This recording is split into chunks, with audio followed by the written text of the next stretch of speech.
Oui, bonjour.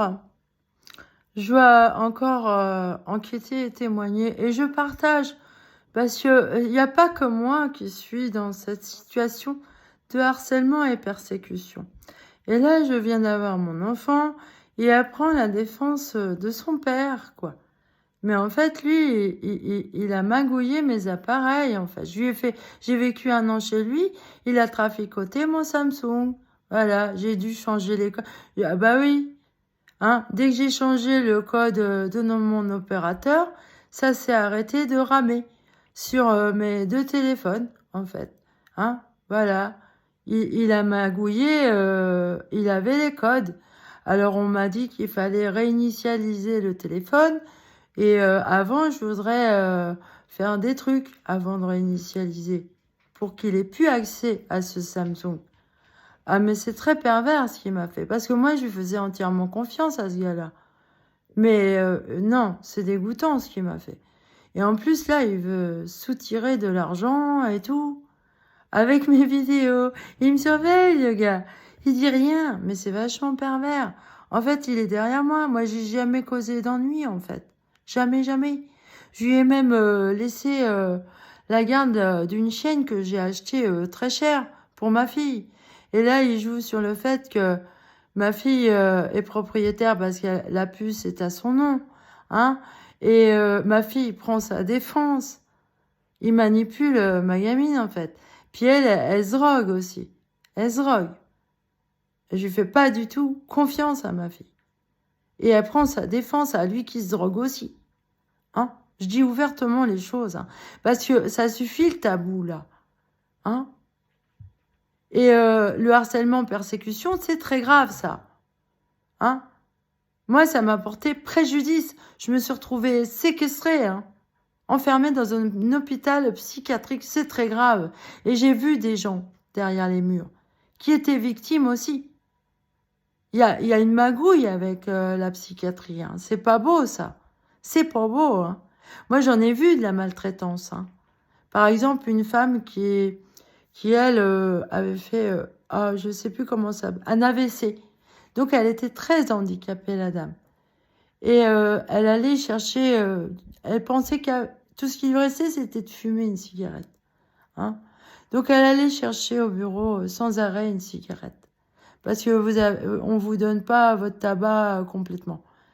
Et la pauvre, bah, l'infirmier, et une fois, il l'a acheté, il l'a carrément poussé comme ça, en lui disant de s'en aller, comme ça. Ah bah, ils sont débordés dans les hôpitaux, ils ont pas assez de personnel.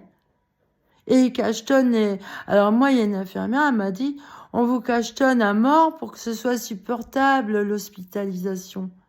Est-ce que vous croyez que ça, c'est soigner les gens? En plus, il y a des abus de faiblesse, là. Moi, il y a une jeune fille, elle m'a bien expliqué qu'elle s'est faite violer, hein, par un infirmier et une infirmière qui l'ont attachée sur un lit. Et c'était dans l'isoloir. Il y a de l'abus, là. Moi, je suis obligée de témoigner de ça. Je suis obligée. C'est très grave. Moi, je fuis la psychiatrie. Et bizarrement, là, ma fille, elle me dit, faut que tu ailles voir un psychologue, tu délires. Hein? Mais on veut pas me redonner le chien. C'est moi qui l'ai acheté, le chien. Alors lui, il dit, j'ai acheté que 250. C'est pas vrai. Elle est magnifique, la chienne. J'ai acheté à un éleveur. J'ai acheté beaucoup plus. Et là, vous voyez, il me surveillait, en fait. Il m'attaque sur une vidéo.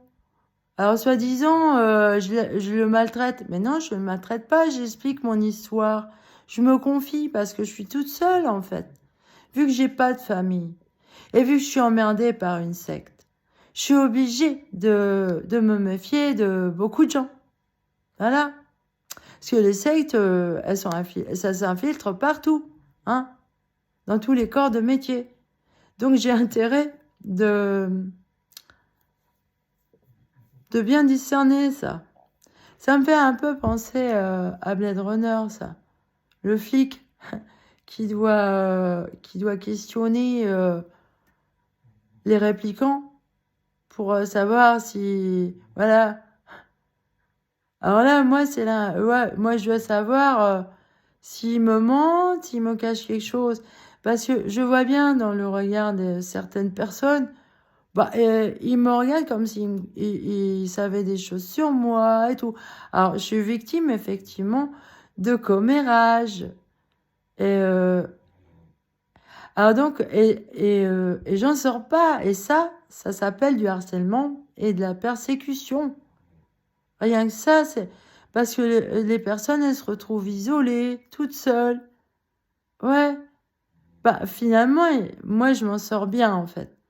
Ouais. Je m'en sors bien. Parce que je suis une grande mystique, vous voyez. J'ai de l'expérience dans ce domaine-là. Voilà. Et donc, j'ai beaucoup de discernement. J'ai beaucoup de qualité là-dessus. Et je sais que je tiens la route. Par contre, voilà, je ne peux pas faire confiance à mon enfant qui me raconte des bobards. Elle veut me faire dire que je délire. On veut encore, alors, comme, la greffière qui dit que je reconnais que je délire.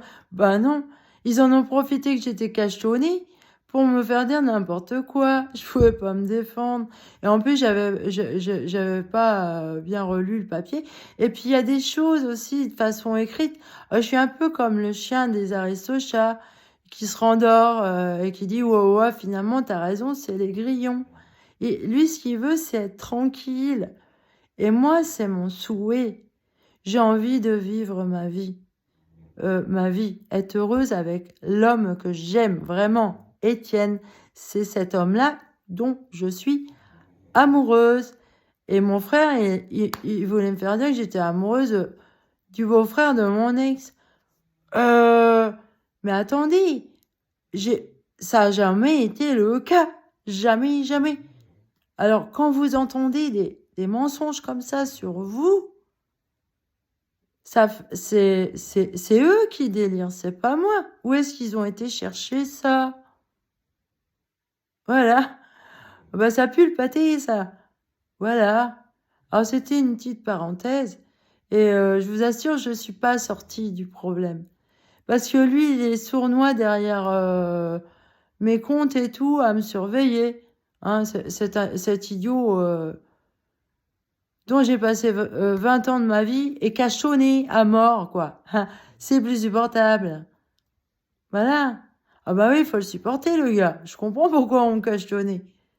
On me cachonnait pour le supporter. Il est insupportable à vivre. Insupportable. Je vois pas quelle nana voudrait vivre avec lui.